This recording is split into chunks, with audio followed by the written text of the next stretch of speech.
selamat datang di channel YouTube saya pada sore hari ini. Pada sore hari ini saya akan membagikan sedikit pengetahuan untuk kita bersama-sama, untuk kita pelajari bersama-sama pada sore hari ini. Nah, yang akan saya bahas pada sore hari ini adalah permasalahan PAK di masyarakat Majemuk. Kira-kira nih, apa saja masalah PAK yang bisa kita bahas pada sore hari ini? Nah, dalam Indonesia, tentunya negara tercinta kita, negara Majemuk yang tantangannya pluralisme. Ada dua konteks yang dimana itu terdiri dari konteks masyarakat. Indonesia memiliki keberagamaan budaya, agama, dan etnis yang kaya. Namun, potensi konflik terus meningkat di tengah tantangan moderasi dan potensi sosial. Yang kedua adalah peran pendidikan agama Kristen itu sendiri, yang dimana seharusnya membentuk karakter toleransi yang berbasis nilai kasih dan keadilan. Nah, kini dihadang oleh radikalisme dan pengaruh teknologi yang kompleks. Lalu intoleransi dan radikalisme, ancaman utama PAK, yaitu terdiri dari 3. Yang pertama adalah konflik berbasis agama, di mana klaim kebenaran mutlak memicu intoleransi dan radikalisme yang meningkat di masyarakat. Yang kedua adalah prasangka dan diskriminasi, di mana kurangnya pemahaman diskriminasi etnis dan budaya menyebabkan diskriminasi terhadap PAK di daerah minoritas Kristen. Yang ketiga adalah erupsi empati antar agama. PAK kesulitan membangun empati karena sikap yang eksklusif dari kelompok radikal yang terus berkembang. Nah, di mana era digital ini adalah tempat penyebaran tentang hal-hal yang tidak kita inginkan, yang seharusnya tempat yang positif, namun terjadi yang sangat negatif, yang dimana ada hoax, lalu ekstremisme dan radikalisme. Di era 5.0 society ini adalah menyebaran hoax yang sangat pesat dan propaganda radikal melalui media sosial, di mana memperburuk ekstremisme dan radikalisme generasi muda.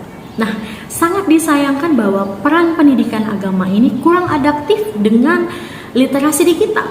Sementara pluralisme bergeser menjadi tribalisme digital yang mengancam nilai moderasi beragama.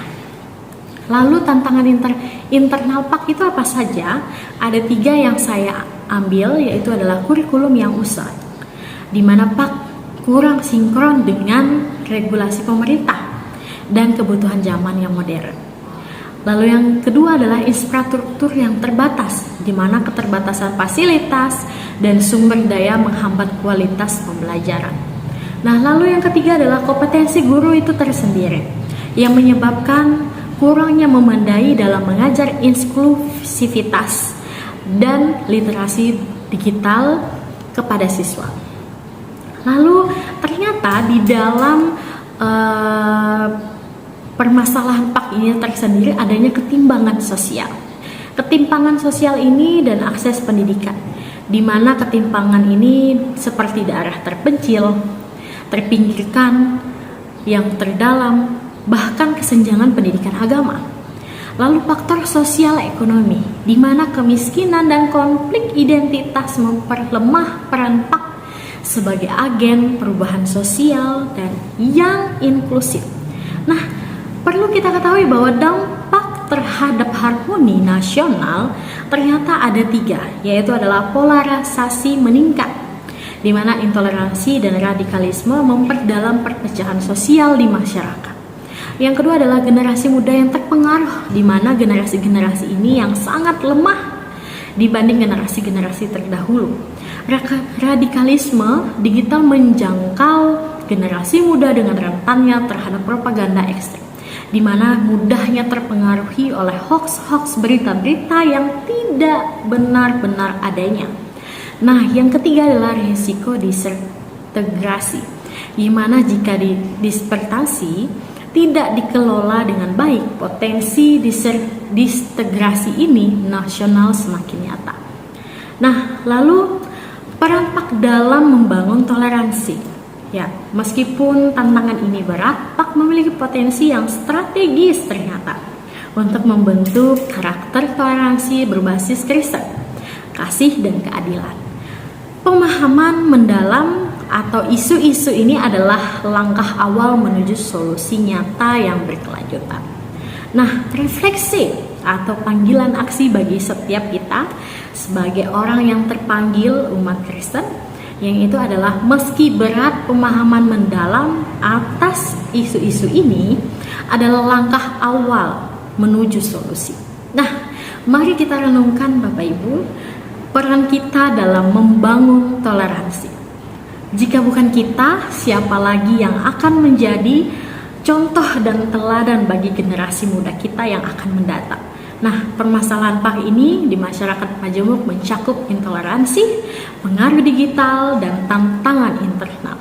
Saatnya bertindak untuk harmonis sosial Indonesia. Nah, oleh sebab itu, maka permasalahan PAK saatnya bertindak untuk harmoni, di mana pendidikan agama Kristen memiliki tanggung jawab yang krusial dalam membangun masyarakat yang toleransi, inklusif, dan harmonis di tengah pluralisme Indonesia.